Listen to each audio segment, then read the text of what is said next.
We Move Podcast, episode 19. What's going on, y'all? What's going on? Hey, Evan Umstead here. Maybe she'll have a couple of the guys hop on. We're gonna get after. We're gonna talk about these games a little bit. Matter of fact, let me text them real quick.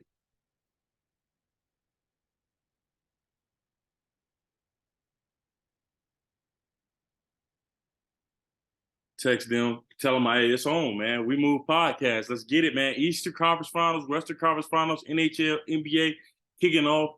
I'm gonna talk about a little bit about these last series. Talk about the predictions we had, on the last series or the last game that kind of went on, where we were right, where we were wrong, and then we'll kind of go from there. So first we had the, Miami Heat continuing their run, 8 seed, dominating. They really set the tone in that series against the Knicks. They took the 3-1 lead. The Knicks fought back, masterclass from Jalen Brunson, really those last two games. And the Heat advanced, man, 4-2, get the win. That series really was just about Miami's culture. I know it sounds cliche, I know it sounds corny, but that organization is something different.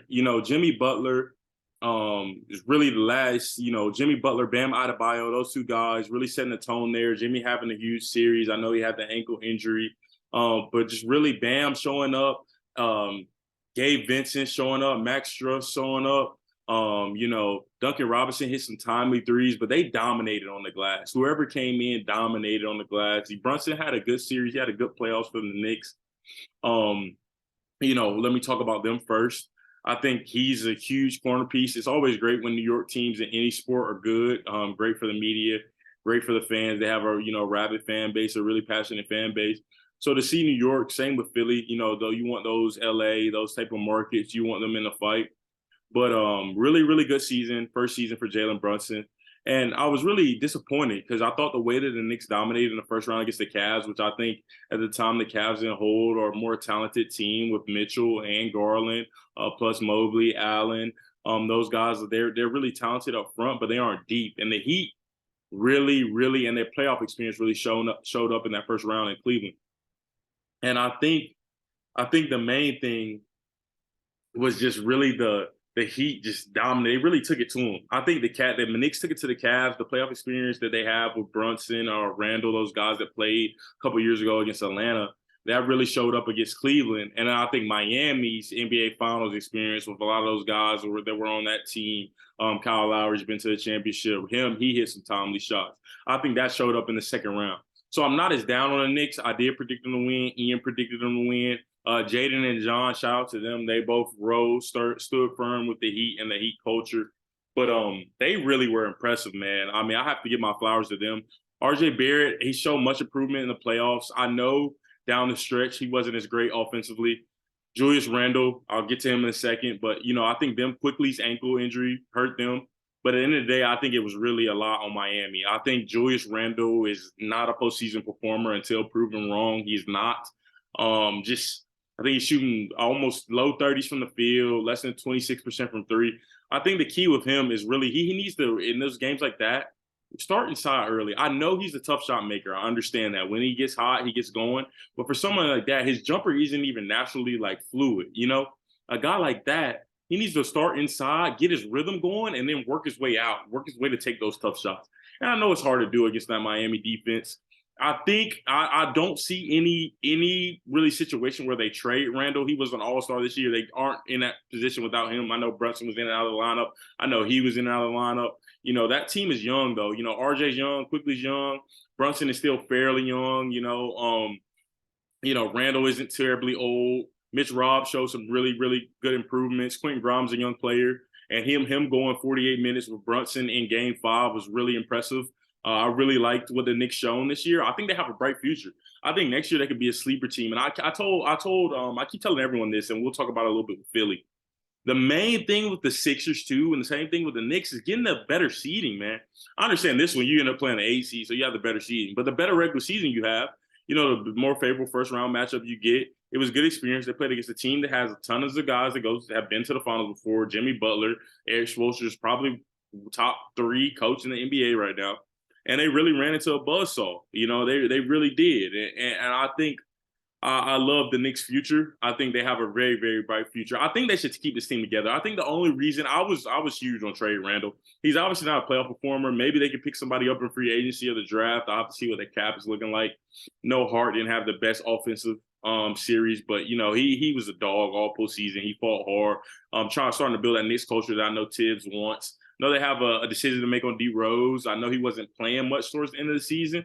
So, but I don't know if you want that vet presence, to come back, or if you kind of want to, get rid of that cap. I think he's on 19 next year, so I don't know if he has a player option or the team has it, but we'll kind of see what the Knicks do about that.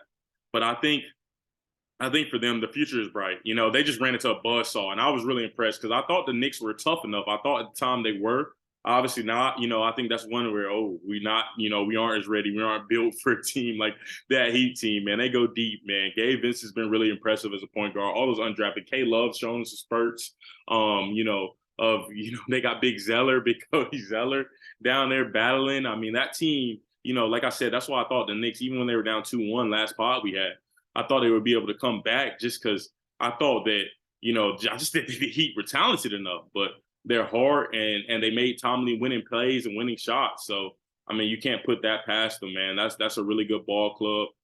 Tip my cap to them, man. I'm excited they move forward, and they end up playing the Boston Celtics, man, with Jason Tatum, 51 points, man, breaking the NBA Game 7 record. So that was really, really, really big. So to see them do that, I'm really impressed. I'm really impressed with what the Celtics were able to do. Philly came down and beat and Harden. Really, really, really, really, really rough game sevens. Really, really, really rough game sevens.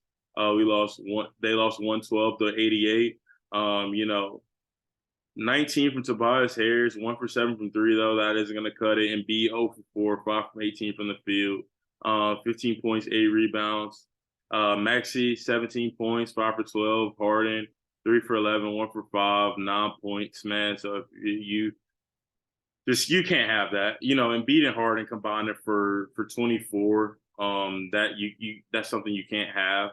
Obviously the Celtics, man, just going back to that old lineup, man, with Rob Williams in the starting lineup and Horford, you go for that 2 big system. 51 points out of Jason Tatum, 25 from Jaylen Brown.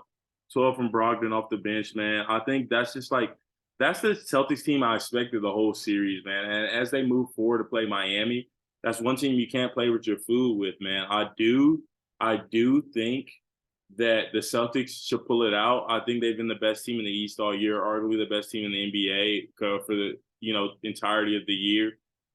Besides the Nuggets, obviously we'll talk about them and the Lakers. That's an intriguing series kicking off tonight at 8:30. But just really, really, really, just Doc Rivers fired today. We'll talk a little bit more in a later pod about all the coaches getting fired. The NBA, man, it's a rough business, man. Guys, you get, guys that won championships not too long ago. I believe 3 of the last 4, Nick Nurse, Mike Budenholzer, and what's my other guy that got fired too? I'm blanking on one. Who won the chip? Oh, Frank Vogel. So Frank Vogel, 3 of the last 4 are all out of a job. I believe the only one left is Steve Kerr, man. So we'll talk about that series too. But Philly, man, I think what they need to do, honestly, is I think they need to move Maxey to the 1 and get Harden back in 2 guard killer mode if they're keeping Harden. If Harden is a 6er, I think their best plan at attack is him not trying to be John Stockton, because I don't think him as a point guard. I think he obviously led the league in assists this year. He had a really good year statistically. But in the clutch moments, in the big games this year, you see him, I think he has a hard time deciphering the point guard. Playing point guard is an art. It's an art about picking and choosing your moments especially on a team like Philly, where you got guys like Tobias and Maxey who are wired to score and Embiid, to where, yes, Harden, we need you to go out there and assist to get them the ball. But also what makes James Harden a first ballot Hall of Famer, what makes James Harden MVP, what makes, in my opinion, should have won it twice. What makes him that is his insane scoring ability and shooting ability. And he can't lose that. So I think for him getting back to that, I think they should get Sam Cassell. I think he'll hold Harding accountable, and I think he'll change the culture up, because I think that team has a good roster. I think they have a horrible matchup against Boston. I think, like I said, I'm speak very highly of Tatum and Brown. But I just think that's what Philly needs to do, go forward. Get a coach, hold them accountable. kind of get those roles changed up a little bit, and then kind of go about it from there. But I really, really like, I like Embiid won the MVP. I thought he should have won the MVP this year. I obviously hindsight's 2020. Jokic, you see the playoffs he's having. But also when I looked at that Philly team, when Harden's up and down like this, and Max is still young, coming into his own, and then you look at the rest of that squad, they got PJ Tucker, love my guy, 919. He's a dog, but he's also starting from them. I'm not exactly sure he's a starter on a championship team. I know you got different glue guys on different teams, where it's questionable, but I think that they could get somebody better there, maybe even insert Paul Reed into the lineup. But we'll kind of see. We'll kind of see where they go, but I don't think they should blow it up. I think they just get a new voice in there. Doc Rivers, obviously a very successful coach to a point. Hasn't won a championship since the Celtics, but I don't know if he makes those adjustments and really gets the team over the hump. So I think it is. I think it was time for both sides, to kind of part on that front. I think Doc is a solid coach, but at the end of the day, when it comes down to it, are you a championship level coach? When you have an MVP player, when you have a guy two guys that's won an MVP, and an MVP type player, I think it is time, to really get a coach that can utilize what's most out of them, because those two alone, you should be in the fight. And they went to 7, so you commend them for fighting hard against a team that I predicted to be in the finals, and I think, rightfully so, is a favorite to go to the finals. So you don't crush them for that. It's the kind of the way they lost. Kind of felt like they gave up in Game 7. Obviously, let's talk about Boston a little bit. Tatum, 51 points after an up and down series. I know he had that 14 points, all in the fourth. Those 4 huge threes in the fourth quarter after just being basically a donut the whole game. Jaylen Brown's been really consistent, as he usually always is. As I said, I think that duo is really good. The key for them is, I think, sticking to their principles, man. They're one of the better teams. I don't understand why they wouldn't play that Rob Wood. I know he had injuries, but I don't understand why they wouldn't play him and Horford. That way, Rob Williams can protect the rim. Horford can get a little bit of help defensively. He's a little bit older, so getting that help is huge, man. I think that this team really, when it comes down to it, I think they have all the pieces, man. It's just about when they play well. I don't think there's a game this postseason. I know James Harden has a couple master classes. Trae Young had a couple master classes that, take a couple games for Boston. But I think when they play their potential, there shouldn't be a team in this league that can really touch them. Besides, I think both teams in the Western Conference Finals right now are very formidable opponents for Boston. But I think a lot of their everything when it comes to them is mental. Mentally, where they're at and where they could be. I think that's what separates them from, winning a championship and starting a little dynasty and not. So, I expect them to, take care of Miami. I expect them. I think it'll be a hard fought series. Honestly, I know Miami. Don't put anything past them. I think it'll go 6 games, potentially 7. But I think Boston will pull it out at the end of the day. I feel like Tatum and Brown are too much for almost potentially anybody in the NBA. They're a really good team. I expect them to move forward. So, great season. Not great. I'll say a good season for Philly. I think they showed a lot, but I think at the end of the day, Boston was just their superior team. They were, and they deserved to win. So, congrats to them. They move on to play Miami. I think in that series, I think their depth will be the key. I think Miami is really deep, and they play with a lot of heart. That's why I think they'll get a couple games off of that. But I think when it comes down to talent, skill, and maybe Boston's woken up, and maybe they'll be ready to run through Miami. We'll see. They've had a couple scares here in these first 2 rounds where they kind of played with their foot a little bit, and maybe they'll run through them in 5 or 4. But I think Miami at the end of the day, I think if they're hitting threes, they could really compete. But at the end of the day, I think it comes down to Tatum and Brown versus Jimmy, and also if Jimmy's hobbled with that ankle, I don't think that does the Heat any favors. So.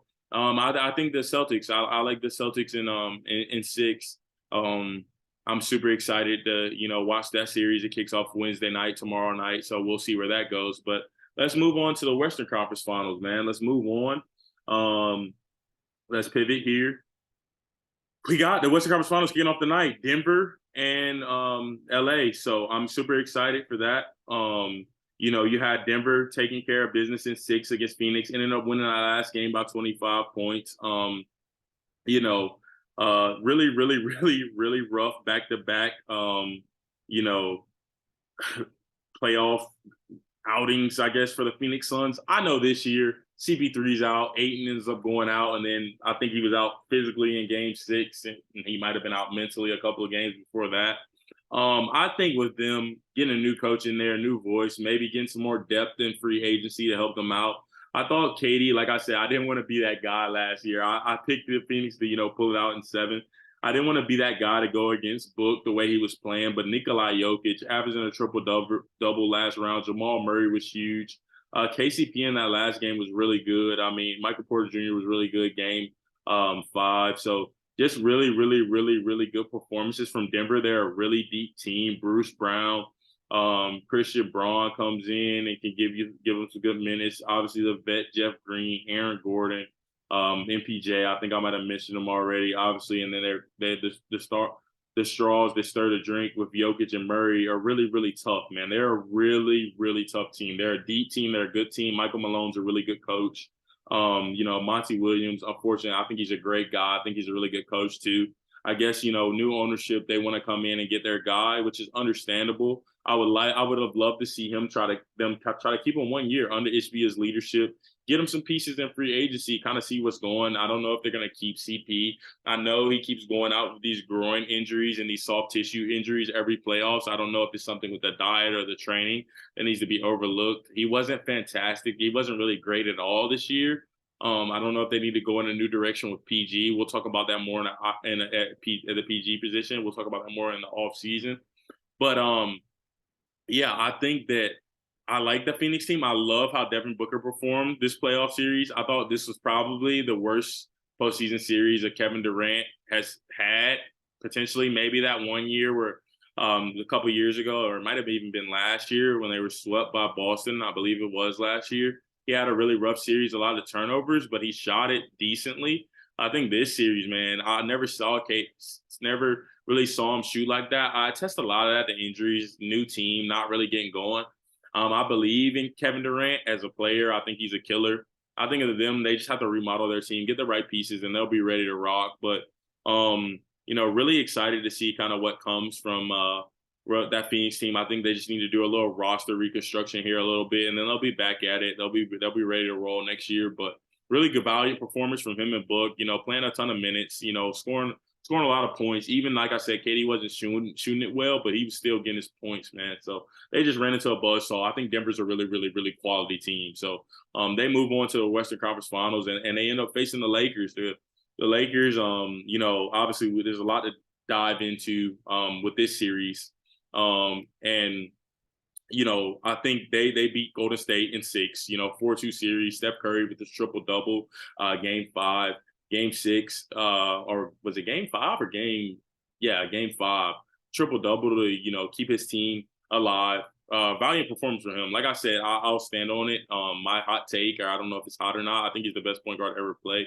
For all due respect to Magic Johnson, Isaiah Thomas, guys like that. But Isaiah Thomas, Pence is Isaiah Thomas for anybody. I think everybody understands that. I'll talk about that one. But just a really, really, really good performance from him. Value performance. Obviously, I'll talk about a little bit. I think that their whole season got derailed with. They need to figure out what to do with either Draymond or Poole. Honestly, Klay Thompson, not a great performance from him. I think 9 and 8 in the last 2 games of the series. He didn't shoot it well. Reeves, those guys in LA are young, athletic. I think they did a really good job on him. I think LA, Darvin Ham, just did a really good job, just period, with that series and how they guarded Steph and Klay. Neither one of them were lethal. I thought Anthony Davis, bouncing back, everybody kind of laughing at him. And I think a lot of it is, the Paul Pierce effect, you going out in a wheelchair, playing the next game. I do think it's probably pretty unprofessional for Shaq and Charles to laugh at him. But at the same time, selfishly, picking the Lakers to go to the finals, hopefully, it motivates him. And he had a monster game 6, 14 and 20. I have to really give it credit to him because he had a couple down games, but there weren't really, there wasn't a disaster class too much there. I think game 2, he wasn't fantastic. And I want to say that game 5, he was solid, until he got hurt. But, him being aggressive, I think it'll be huge in this upcoming series. Huge. for him to be aggressive. But to get back to my main point, I think the Poole and Draymond situation in Golden State, I think that's what derailed their whole season. One of them has to go because I in the locker, there was a time at ECU, where I did get in an altercation with one of my teammates, and it was over, some words and some things that I felt crossed the line, and it wasn't a knockdown, brag them out, or somebody got knocked out or anything like that. But me and my teammate, I'm not gonna name any names on the pod, but we were able to coexist, and it wasn't really a problem after that. Also, I mean, this is coming. We aren't two cogs, as if you know anything about my ECU career, and how much I played. So it wasn't like we had to share the floor and have a chemistry. But even then, in practice, anytime we were on the same team, it wasn't a problem at all. Sharing same spaces. It wasn't one of those things brothers fight. And that's kind of what happened. This situation seemed a little different. Obviously, Poole's body language, but especially with that going public, I think that does a lot on a young person's psyche. And I know Jordan Poole had a really, really rough playoffs. He did. But I'm also not going to kill Jordan Poole because I feel the talent is there. I think mentally he was just not on the same vibe. Like he said, I think he said in his exit interview, like it was kind of just business with him and Draymond, which is understandable, understandable. I really, really feel that put a rift on, that squad. I there's no doubt about it in my mind. So I feel that Draymond and them, one of them has to go, and I think that team could be right back in the contention to being a great team. They weren't great on the road all year, and one of the main things to winning on the road is having that camaraderie and that brotherhood, which the Warriors have had for a while. It was fractured this year. So I think really with them, I don't really see much of a change. I thought Wiggins was valiant. He fought valiantly, in the playoffs. I thought Looney was really good. GP2 was really, really good. He's a key piece they should keep, especially with, I believe Iggy is retired. I know he tweeted no, but I also think he's over the hill. So we'll kind of see where it goes with that. But I think the Warriors, I think their chemistry was fractured from the jump, and they don't play great enough defense. Hopefully they can fix that in the off season to really, bring that back around. But I really, really thought the Lakers really defensively were really good. Reeves got going towards the end of that series. Obviously, the 21-point game in the game 6 was huge. So I really like what I saw out of Reeves. It was really good to see that for the Lakers, from that standpoint. I think in this series going up, I think that Denver's a really good team. They're a really deep team. But also, I feel like I saw some cracks, Denver defensively too, and that's why I say it's huge on AD. Can't count on it. But I think AD being aggressive offensively, getting Jokic in foul trouble or making a Jokic work or whoever's guarding him work, whether that's Aaron Gordon, because if it's not Jokic, then they have a mismatch with Aaron Gordon on AD. So AD dominating there. LeBron showing up in that game 6 and different points throughout that series, showing that he still had it, was big. Lonnie Walker, fantastic. That's why you always stay ready, kids. Seriously. Can't forget about Lonnie Walker. He was huge in that series. He'll also be huge in this series. Him, Reeves, maybe if they go into their bag with Beasley, like these different guys, these young athletic wings, swingmen that can go. This is huge in this series because Denver not only has Jokic, they have Murray, right? Which, you want to get Reeves on him or something like that. But the guys like Michael Porter Jr., Kentavious Caldwell-Pope, Christian Braun, the different guys they can bring in off the bench, to bring them depth. Those guys are huge. Those guys are really, really huge. So that's why I say the Vanderbilts, those guys of Lakers will be huge in this series. And I think at the end of the day, for me, I have Lakers taking this in 6. I could see it going 7, but I also see them stealing 1 and then just protecting home court the way they have been doing. And then, going back, taking that L in Denver and handling business in 6. I could see it going 7 because Denver has been a really, really good team. But Coach Ham has shown me, he hasn't given me any reason to doubt. The adjustments he's made in the playoffs has been really, really good, including the Memphis series. He's been coaching, man. He's been coaching. I almost want to say he's out-coached Kerr and Taylor Jenkins in Memphis. I think it's been a really, really good job he's done. I think the one thing too, though, the way they were guarding ball screens, the way AD was guarding ball screens in that drop coverage against Murray, could be dangerous. They might have to come up a little bit more in that. I don't know if it's Winion, Gabriel, or whoever will come off the bench will need to spell too, because you're gonna have somebody with Jokic unless you just want unless AD's trying to prove a statement here and just match his minutes, which could be intriguing. I would love to see the Lakers do that. AD take that defensive challenge with Jokic. I mean, he's really almost an unstoppable force. Very, very special big. but I can see them doing that, and I think he can coach, man. I saw Denver; they did struggle a little bit with adjustments and guarding defensively against guys like Book and KD. Obviously, those are world class scorers, so anybody is hard to stop them. But I really, really like that. I really like the Denver team, but I do like Coach Ham, and I like how his coaching staff, him and his coaching staff, have really, really made adjustments. That's why I think the Lakers can take this series, and I have them moving on, and I have them facing the Boston, LA for the old times for banner number 18 finals, man, just like the old times. And we'll give you more, we'll give you more context and everything that comes with that. But one thing I want to say, man, and I'll bring it back, man, is Lonnie Walker, salute to you, man. That's why you always stay ready, kids. That's why you always, always, always stay ready. Stay ready. So we'll talk NHL here too, real quick. Eastern Conference Finals kicking off tonight, 8 o'clock on TNT. My Carolina Hurricanes, I picked them at end. I picked Carolina to face Edmonton. Obviously, Edmonton went out last night, lost in game 6, I believe, to Vegas Golden Knights, man. Jack Eichel, Jonathan Marchessault, those guys, Mark Stone, Pietrangelo. I don't know if I'm saying the guy's name, like the defenseman with the crazy slash on Leon Draisaitl. We'll talk about that. But first, I just want to give kudos to the Florida Panthers, man. 8 seed, but technically, I know they don't do the seeding, but technically the 8 seed, last team in, beating Boston and then handling Toronto 4-1. And I want to talk about Toronto Maple Leafs. And I think the main thing with their team, and I was listening to, shout out to the Spit and Chicklets guys. I love listening to them. I talk a lot of hockey. A lot of that stuff I get from them. Ryan Whitney, Paul Bissonnette, RA, those guys, Matt Morels, those guys, Granelli, those guys are really good. And I think the one thing with the Leafs is this core four, right? William Nylander, Jonathan Tavares, Austin Matthews, and Mitch Marner. Those guys, I think for them, man, I just think in the playoffs they're just soft, man.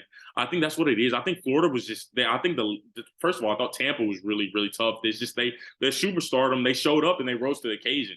And I thought this series they just dwindled. I thought Florida was physical with them. They punched them in the mouth. Matthew Tkachuk, just a dog. Sam Bennett, dogs. Those guys that they got from Calgary, just really, really fighting hard, man. I thought the goaltender from Florida was terrific. And I thought Toronto, man, they just have to turn. They have all the talent in the world. It's just about, I don't know if it's about getting a coach or getting like the new pickups. I don't know if it was Ron O'Reilly getting a guy like that back, but that and just, goaltending. I thought Samsonov was good. They should bring him back. But I thought Toronto, man, they're just weak, man. Like just in the playoffs, the heart isn't there. In the playoffs, it's so much about heart, so much. And a team like Florida Panthers, they have a ton of skill. They've had a lot of, scored a lot of points. They've won a lot of games, but at the end of the day, man, I think it just comes down to just, heart and will.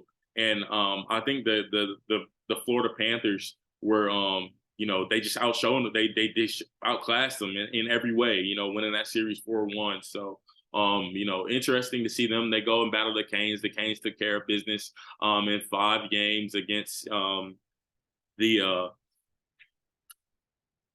brain fart. Wow. Brain fart. I'm sorry, Pot. Wow. And the thing is, I know this. Oh, New Jersey Devils. Yeah. So the New Jersey Devils is almost like that. I think for them, it was just a wake-up call for them. Jack Hughes had a really good postseason. He showed a lot of toughness.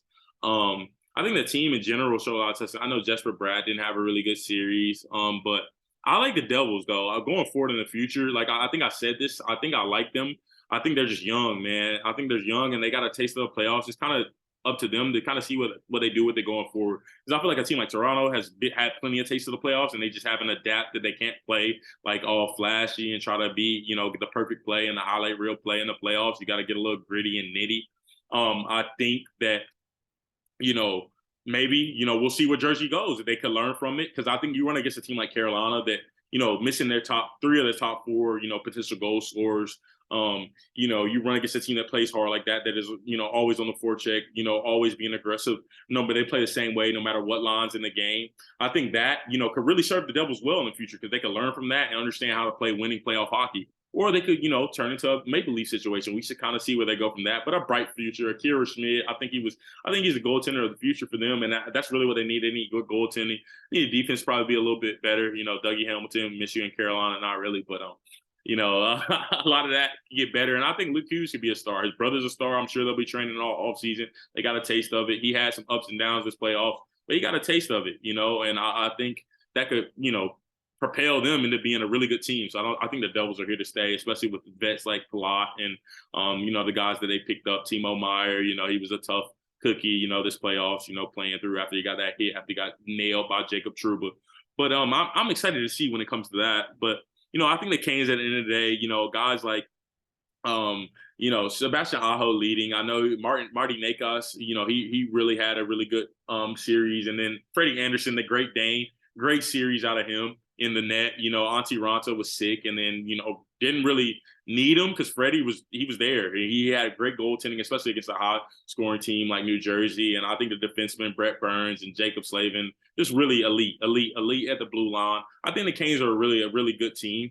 I think this series will be a dogfight. I think the Canes, it'll go 6 or 7, but I like the Canes at the end of the day. Been there, done that. Haven't gotten over the hump into the Cup finals, but I think they will. I think this is their time. And I'm not only speaking of this as a fan. I think Florida's been a really good team, and they played 2 teams in the first round that I don't think were ready for their physicality and ready for their, dog mentality. But I think Carolina is a team that always plays like that. So I think it's almost like they met their match, and I think the Canes will prevail and move on to the Stanley Cup. So that's kind of where I see that going. And then obviously, that's Thursday. I thought that was tonight. I was looking forward to that being tonight, but it's Thursday. So Thursday at 8 on TNT, that'll kick off, the Eastern Conference. Then, Friday, you got the Stars and the Golden Knights, man. And, that'll be a really interesting series. Jake Ottinger last night, or no, that was Saturday night in Game 7. Yeah, Game 7 or Monday night. My apologies. Monday night, 2-1 victory against the Kraken. And I was really impressed with the defense that the Stars played on the Kraken, man. They really shut them down from top to line. Rupe Hintz has been on fire. I really like how he's playing. Robertson hasn't even really gotten going. Joe Pavelski, Seguin. This team is really deep, man. I like this team a lot. Seattle, commend them. Like I said, I thought they were riding.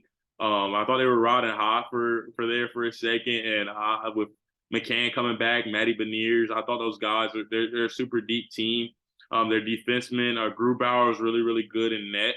But I think Dallas, man, they're just a really talented team. Rupe Hintz has been carrying. And like I said, Seguin, Joe Pavelski, Tyler, did I say Seguin already? Robertson. Those guys haven't even really gotten going. Plus Ottinger in goal. I think they're a wagon. I think they're something to a force to be reckoned with. And I thought Seattle fought valiantly. They'll be back, man. They're a really good squad, man. And I think their opponent, it'll be the Golden Knights, taking care of Edmonton in 6. Edmonton kind of has a little bit of that Toronto factor is, but I thought their stars showed up. McDavid, Draisaitl, I think they rely on them so much they kind of ran out of gas. Nugent Hopkins, Evander Kane, I know he had a couple injuries, but the Oilers weren't great this series. Their top scorers weren't really their top guys, besides McDavid and Draisaitl, and you can only kind of rely on them. You can only rely on them for so much. And, I thought at the time that, you could really, them getting some more depth, probably defensively, goaltending probably could be better. Skinner's a rookie, so him being in net, he wasn't able to really hold up the way he really needed to. Defensively, you've got Nurse. You guys made a huge trade to get it. The defenseman was solid, but it could have been better, man. It's rough, man. They ran against a tough team, man, and Vegas is really good. Marchessault with 3 goals. Jack Eichel showing up in the playoffs, showing he's a playoff performer. Really much respect to them. And then they're being on their 4th goaltender, that kid standing tall in the net. Vegas, really good team. Defensively, they're really good. I thought that slash on Draisaitl was kind of Bush League, but playoff hockey, that's what happens. Him and Nurse getting one game. Nurse for instigating. That was, I thought that Peachland was sorry, I'm screwing up that name, but 7, the defenseman is slash Draisaitl. You know, he's a really good player. He had a really good series. I thought he should have been suspended 2 games for that slash, especially on Draisaitl. But you know, you don't want your star players going out, especially in the playoffs on a dirty play. But I thought Edmonton at the end of the day just kind of got outclassed, man. I think Bruce Cassidy's a really good coach over there in Vegas. He has that team buzzing, man. They're a really good team. They've won before. They have a lot of guys who have been far before. They're playoff performers. Jack Eichel showing he's a playoff performer. One of my favorite players that I enjoy watching. Just excited to see them move on, man, move on to the next round. But them going against Dallas, man, I think that one's gonna go 7. And at the end of the day, man, I really like this Vegas team. And I think Dallas is very, very deep. You know, I think they are. And they've had some 2 really tough series. Minnesota is a tough team. And then Seattle's a really tough team. So I see it going 7. And then I just have, at the end of the day, I think that Vegas's experience, I think that's what's going to take them over the edge. And I think it'll be a Vegas Carolina, you know, Stanley Cup final. So we'll give you the predictions on that going forward. But, you know, that's where I stand on it. Should be exciting times. Playoffs, it looks like it's just going to be me. The guys aren't tapping in. But yeah, we moved podcast episode 19. Shouldn't be too long. Didn't want to give you guys too much, but just wanted to tap in before these conference finals rolling. Got a Boston, LA NBA finals. Going to be beautiful. Ratings booming. Tatum, Brown, the new guard versus AD and Braun. I guess kind of the old guard. I don't know if you want to call it that. They only got 1 chip. So for banner number 18, and then out in the NHL, we got Vegas, Carolina. Definitely, I hope Carolina goes all the way, takes it. But Vegas is a really good team. Florida's a really good team. Dallas is a good team. I think it's really good conference finals. If you're a sports fan, you should be watching all of these series. It's really good, really, really good. So tap in. You know, I guess my last take is just you see guys like Vegas is on their 3rd or 4th string goalie stepping in. Just amazing in the net, holding it down, going against Draisaitl, McDavid. For those that don't follow hockey, it's like, I don't want to say like Jordan Pippen, but it's probably like Jason Tatum and Jaylen Brown, just freak generational talents on the same team.